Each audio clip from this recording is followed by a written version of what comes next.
আসসালামু আলাইকুম। যারা প্রবাসে বিদেশে বাগানে কাজ করতেছেন, একটু দেখে শুনে কাজ করবেন। এই যে দেখেন, অনেক বিষধর একটি সাপ। এটা আমি আমার বাগানে পাইছি। ওমানে আমি বাগানে কাজ করি। ওমানে আমার বাগানে পাইছি এটা। সম্ভবত এটা বিষধর সাপ হবে। ওমানে বেশিরভাগ সাপটা বেশি থাকে না। তারপরেও মাঝে মাঝে যেগুলো দেখা যায় অনেক বিষধর সাপ থাকে, সাপ হয় এগুলো।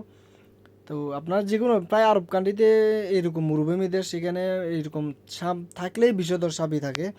তো আপনারা একটু দেখে শুনে কাজ করবেন। আপনারা এটাতে দেখে অবশ্যই বুঝতে পারবেন এটা সম্ভবত রাইসেল ভাইপার নামের সাপটা হইতে পারে। তো আপনাদের প্রতি থাকবে, আপনারা অনুরোধ থাকবে, আপনারা একটু দেখে শুনে কাজ করেন। যারা বিশেষ করে বাগানে কাজ করতেছেন আর রাস্তার পাশে যারা রাস্তাঘাটে চলাফেরা করতেছেন, আইতেছেন, সাইকেল নিয়ে যাইতেছেন, এরাও একটু সতর্কভাবে চলাফেরা করবেন। ওকে, আপনার সবার প্রতি দোয়া ও ভালোবাসা রইল।